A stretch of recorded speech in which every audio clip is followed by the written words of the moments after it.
અમદાવાદના રામોલમાં લૂંટ અને અપહરણનો મામલો. આરોપી સંગ્રામસિંહે પોલીસની રિવોલ્વર છીનવી લેવાનો પ્રયાસ કર્યો.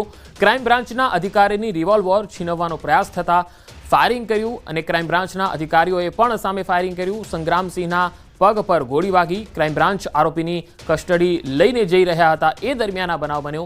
સંગ્રામસિંહ સહિત 6 આરોપીઓની રામોલ પોલીસે ધરપકડ કરી હતી. બાંધકામ સાથે જોડાયેલા યુવકનું એટલે કે કન્સ્ટ્રક્શન સાઇટ સાથે જોડાયેલા આ વ્યક્તિ છે જેનું અપહરણ કરીને 53 લાખના મુદ્દા માલની લૂંટ ચલાવી હતી. સંગ્રામસિંહને સારવાર માટે હોસ્પિટલમાં ખસેડાયો છે. સમગ્ર તપાસ અમદાવાદ ક્રાઇમ બ્રાન્ચને સોંપવામાં આવી છે.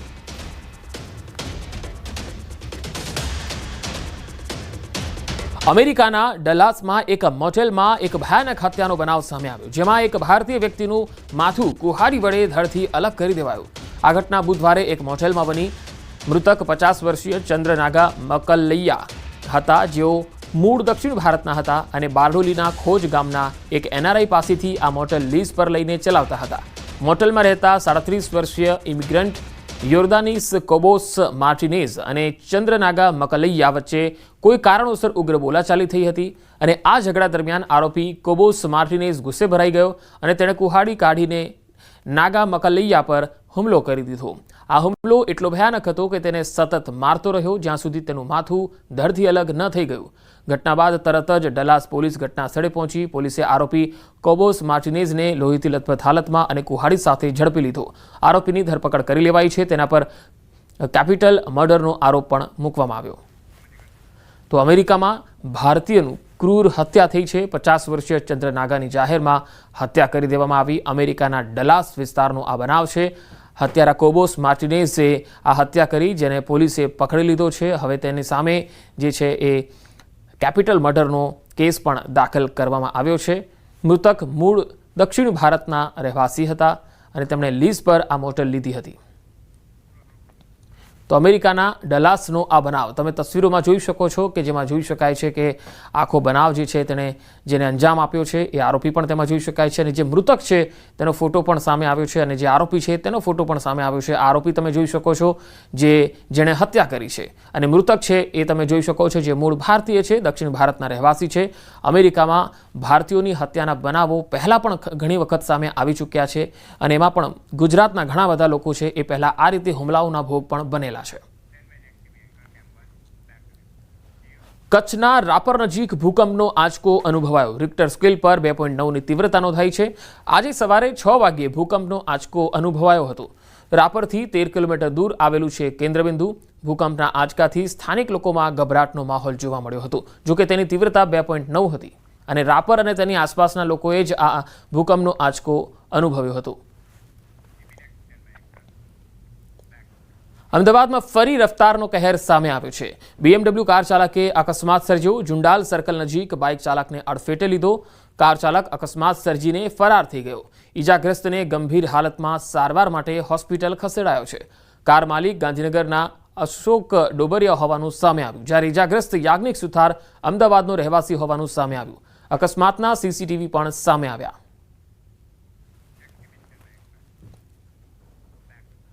બોટાદના શિરવાણિયા ગામેથી દારૂની ફેક્ટરી ઝડપાઈ. ગામની સીમમાંથી દારૂ બનાવતી ફેક્ટરી ઝડપાઈ. 852 દારૂની બોટલ સાથે 15,33,600નો મુદ્દામાલ ઝડપી પાડ્યો. ભારતીય બનાવટના વિદેશી દારૂ બનાવતી ખાલી તેમજ ભરેલી બોટલનો જથ્થો LCBએ ઝડપી પાડ્યો. વાડીના ગોડાઉનમાં ભારતીય બનાવટના વિદેશી દારૂ બનાવી કંપનીના સ્ટીકર લગાવી તેનું વેચાણ થતું હોવાની માહિતી મળી, જેના આધારે રેડ કરી LCBએ વધુ તપાસ હાથ ધરી. અમદાવાદમાં માતાએ બાળકને તરછોડ્યું. વિશ્વ ઉમિયાધામ મંદિરના ગેટ પાસે બાળકને તરછોડી માતા ફરાર થઈ ગઈ. મોડી સાંજે મંદિરના ગેટ પાસે નવજાત બાળકી મળી આવી. વિશ્વ ઉમિયાધામના પ્રમુખ અને સમગ્ર ટીમે બાળકીની સંભાળ લીધી. માતા દીકરીને ઉમિયા માતાજીના શરણમાં છોડીને ફરાર થયા. વિશ્વ ઉમિયાધામ બાળકીની તમામ જવાબદારી ઉઠાવશે. બનાસકાંઠાના પાલનપુરમાં નવા બનેલા બ્રિજમાં ગાબડું પડી ગયું. RTO સર્કલ પાસે નવીન બનેલા એલિવેટેડ બ્રિજ પર ગાબડું પડ્યું. આ તસવીરો જુઓ. બ્રિજના જોઈન્ટમાં જ મોટું ગાબડું જોવા મળ્યું. આ બ્રિજમાં ગાબડું પડતા જ વાહન વ્યવહાર બંધ કરી દેવાયો છે. કોન્ટ્રાક્ટર દ્વારા રિપેરિંગનું કામ શરૂ કરાયું છે. થોડા સમય પહેલા જ બ્રિજના નિર્માણ દરમિયાન ગટર પડી જતા 2 લોકોના મૃત્યુ થયા હતા.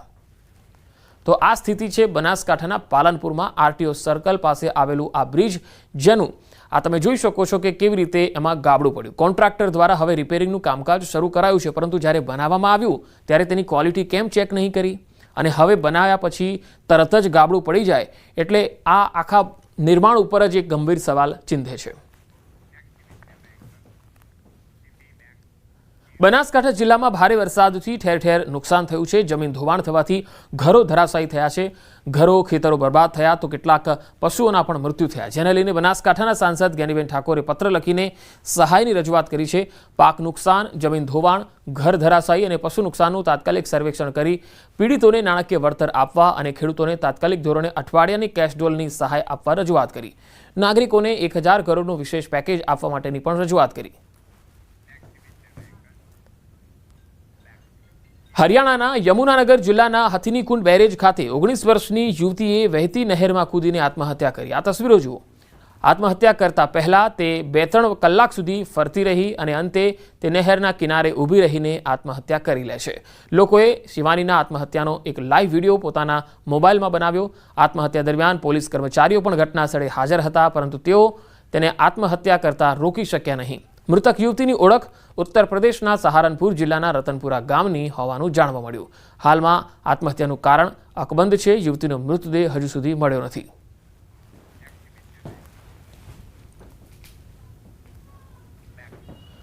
ઉત્તરકાશીની યમુના ખીણમાં ખરાડી ગંગાની કુંડ પાસે યમુના નદીની મધ્યમાં એક ટાપુ પર ગાય ફસાઈ ગઈ. માહિતી મળતા જ ફાયરની ટીમ તાત્કાલિક ઘટના સ્થળે આવી પહોંચી અને યમુના નદીના ઝડપી પાણીના પ્રવાહમાં ફસાયેલી ગાયને બચાવ કામગીરી હાથ ધરી. દોરડાની મદદથી ગાયને સુરક્ષિત રીતે બચાવી લેવામાં આવી. તો યમુના નદીની મધ્યમાં જે ગાય છે એ ફસાઈ હતી. ફાયરની ટીમે તાત્કાલિક પહોંચી અને આ ગાયને રેસ્ક્યુ કરી હતી. પાણીના પ્રવાહમાં આ ગાય ફસાઈ ગઈ હતી.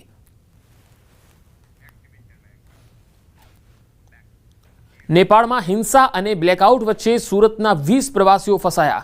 સુરત નેશનલ બેંકના ડિરેક્ટર દેવાંગભાઈ ચોકસી સહિત 20 લોકોએ ખતરનાક સ્થિતિનો સામનો કર્યો. સુરતના સાંસદ મુકેશ દલાલે ત્વરિત અને અસરકારક કાર્યવાહી શરૂ કરી. મુકેશ દલાલ દ્વારા વિડીયો કોલ કરી ફસાયેલા લોકો સાથે સંપર્ક કરાયો. ભારતીય દૂતાવાસ અને નેપાળના સંબંધિત અધિકારીઓ સાથે સંવાદ કર્યો.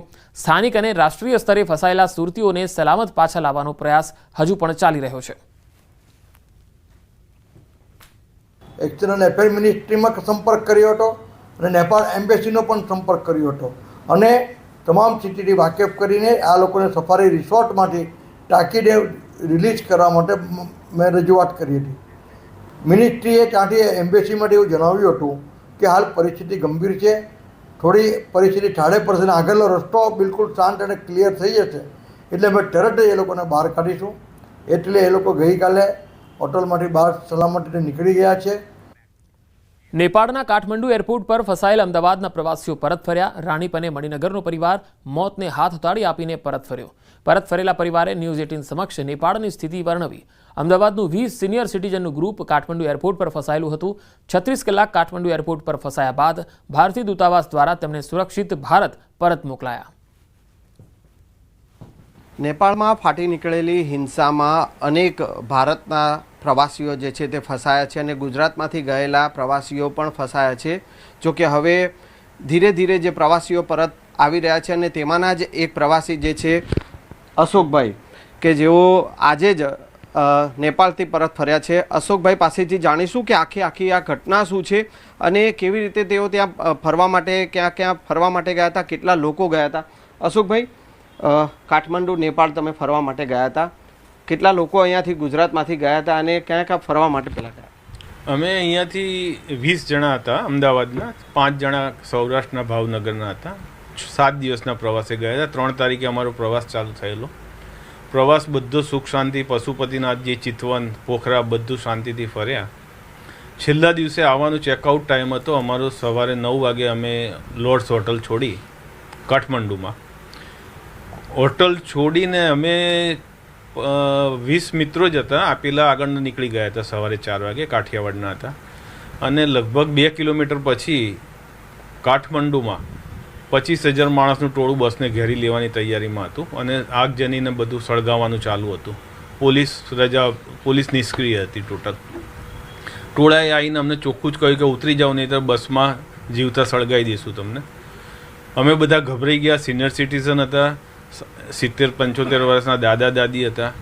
ટોટલી જીવ બચાવવા માટે બેગો ગાડીમાંથી કાઢી અને અમે બસ એમના હવાલે કરીને અમે ચાલતા એરપોર્ટમાં ભાગવા માંડ્યા. હવે કમનસીબી એવું થઈ કે એ ટોળાનો શિકારમાંથી તો બચ્યા અમે, પણ સામે બીજું 30-40 હજારનું ટોળું એરપોર્ટથી 2 કિલોમીટર પહેલાં સામે મળ્યું રેલીના સ્વરૂપમાં. હવે એ રેલીએ એટલું તોફાન કર્યું કે પોલીસે સામે ટીયર ગેસના સેલ છોડ્યા. ટીયર ગેસના સેલ છોડ્યા તો ટોળું તો પાછળ જતું રહ્યું, પણ અમારું જે 20 જણનું ગ્રુપ હતું એની ઉપર મારા વાઈફ ઉપર ને બીજા 4 મેમ્બર ઉપર ટીયર ગેસના સેલ પડ્યા અને અમે ટોટલ મૂર્છિત અવસ્થામાં થઈ ગયા લગભગ 2-3 મિનિટ 4 મિનિટ માટે. કોઈ દિવસ આવો અનુભવ થયો નહીં. ટોળામાંથી એક ભાઈએ પાણીની બોટલ અમારા આ પર ફેંકી, એના હિસાબે અમે 3-4 મિનિટમાં થોડા સ્વસ્થ થઈ અને એરપોર્ટ બાજુ ભાગ્યા. તો આર્મી હતી, આર્મીના હિસાબે અમે એરપોર્ટની અંદર જતા રહ્યા. તો એરપોર્ટમાં જઈને લગેજ બધું આપ્યું, ટિકિટો આપી એમણે, અને અચાનક એરપોર્ટ ઉપર હુમલો થયો એટલે એરપોર્ટનો સ્ટાફ બધું એમનું એમ છોડી અને ટોટલી 100% એરપોર્ટનો સ્ટાફ બધો લગેજના ફેંકીને જતો રહ્યો. અમે લગેજ લઈ લીધું અને અમે આત્મવિશ્વાસ કે હવે જે થાય અમારું એરપોર્ટ ઉપર જ રહીશું તો અમારું ભારત સરકાર અમને બચાવ કરશે. એરપોર્ટની પ્રોપર્ટી અમારે છોડવી નથી. મારી ટીમને મેં ફોલો કરી અને 20-25 જણને સમજાયા કે આપણે એરપોર્ટ છોડવું નથી. બહાર બધું સળગે છે, અંદર આપણે થોડા સેફ છીએ. ત્યાં આ પ્રકારની ઘટના હતી, તમે લોકો તમારા લોકોના જીવ બચાવતા હતા. અહીંયા પરિવારજનો સાથે કઈ રીતનો સંપર્કમાં હતા અને પરિવારજનો અહીંયા ચિંતાતુર હતા? પરિવારોમાં તો એવું હતું કે જે પહેલો એટેક અમારો બસ ઉપર થયો ને ત્યારે જે ટોળાને જોઈને જ ફોન કરી દીધો ઘરે કે આ છેલ્લો ફોન છે અમારો, કદાચ બીજો ફોન થાય ના થાય અમને કોઈ ખબર નથી. કારણ કે અમે અત્યારે એવી પરિસ્થિતિમાં છીએ કે ટોળાના મગજમાં શું ચાલે છે અમને ખબર નથી. કદાચ હવે અમે બચીએ બી કે ના બચીએ કંઈ ખબર નથી. એવો છેલ્લો ફોન ઘરે કરી દીધો એટલે ઘરવાળા કે ભગવાનનો દીવો કરીને એમણે એમની પ્રાર્થના જે હતી એ બધી ચાલુ કરી દીધી અને બધાની પ્રાર્થના જ કામ આવી છે અને મોતના મોંમાંથી 100% સાક્ષાત મોત સામે જોઈને અમે પાછા આવ્યા છીએ. એ છે કે જે મોતના મુખમાંથી આ લોકો ગુજરાત પરત ફર્યા છે અને પરિવારે હવે હાશકારો મનાવ્યો છે. કેમેરામેન પંકજ મકવાણા સાથે સંજય ટાંક, ન્યૂઝ 18 ગુજરાતી, અમદાવાદ. નડિયાદ મહાનગરપાલિકામાં બબાલ થઈ ગઈ. ભાજપ અને કોંગ્રેસના કાર્યકર્તાઓ વચ્ચે છૂટા હાથની મારામારી થઈ. આ મારામારીનો એક વિડીયો પણ વાયરલ થયો છે. આ તસવીરો જુઓ. આ ઘટનામાં ભાજપના એક કાર્યકર્તા ઇજાગ્રસ્ત થયા. પોલીસે ઘટના સ્થળે પહોંચીને મામલાને થાળે પાડ્યો. ભાજપના કાર્યકર્તાઓએ પોલીસ ફરિયાદ કરી છે.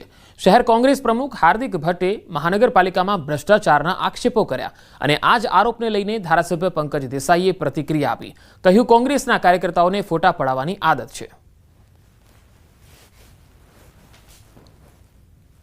હું મારા પ્રજાલક્ષીના કામો માટે કમિશનર સાહેબને મળવા ગયેલો એટલે અંદર કોંગ્રેસના બધા જે હાર્દિક ભટ્ટ છે, રાજુ રબારી છે, રજની દવે છે, ભાવિક પરમાર છે, આ બધા અંદર બેઠેલા હતા. એટલે હું બહાર ઉભો રહ્યો કે એ લોકો નીકળે પછી મારી રજૂઆત હું કરું.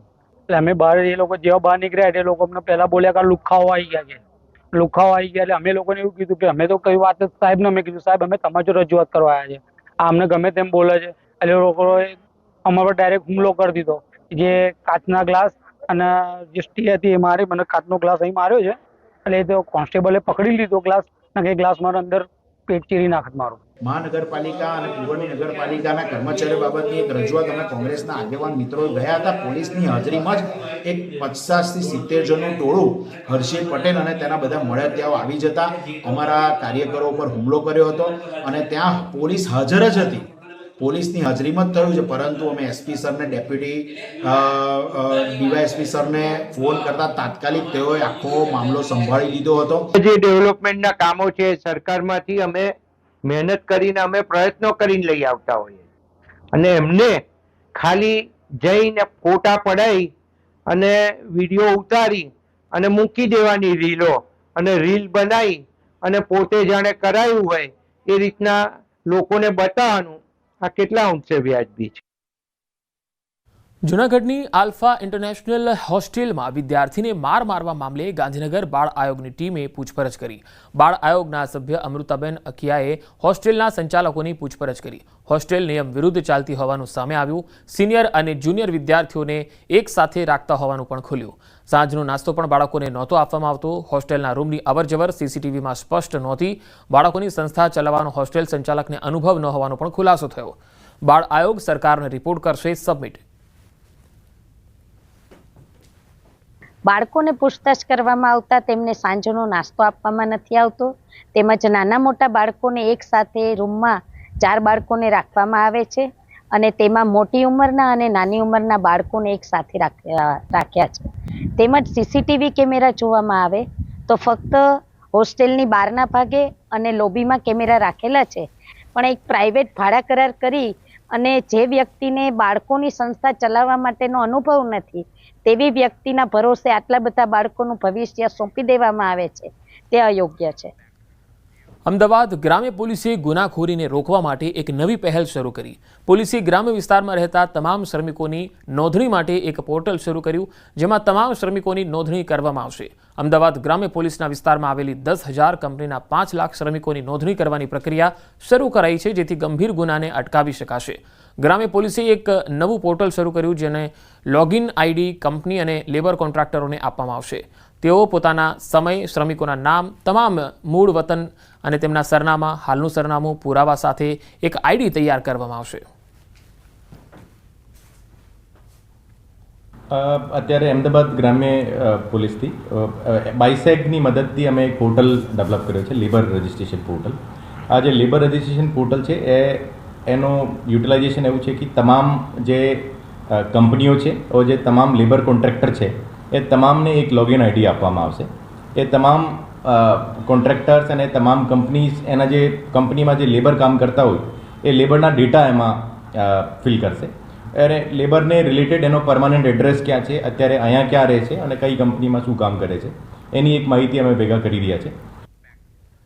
બનાસકાંઠામાં સીએમ ભૂપેન્દ્ર પટેલ પૂરગ્રસ્તોની મુલાકાતે છે. માડકા ગામે અસરગ્રસ્તોને મળ્યા. સીએમ માડકા ગામના સ્થાનિકો સાથે સંવાદ પણ કર્યો. લોકોએ મુશ્કેલી અને રજૂઆત સીએમ સમક્ષ કરી હતી. વધુ માહિતી મેળવીએ. સંવાદદાતા કિશોર તુવર બનાસકાંઠાથી જોડાયા છે. કિશોર, જ્યારે સીએમ માડકા ગામે પહોંચ્યા ત્યારે સ્થાનિકોએ કયા કયા મુદ્દાઓની રજૂઆત સીએમ સમક્ષ કરી? રાજ્યના મુખ્યમંત્રી જે છે તે પૂર અસરગ્રસ્ત વિસ્તારની મુલાકાતે છે. સુઈગામ, થરાદ અને વાવના ગામડાઓ બાદ ગઈકાલ રાત્રે વાવ ખાતે જ પૂર અસરગ્રસ્તોની મુલાકાત બાદ તેઓ વાવ ખાતે જ રાત્રિ રોકાણ કર્યું હતું અને આજે સવારે તે સીએમ વાવ તાલુકાના માડકા ગામે પહોંચ્યા છે.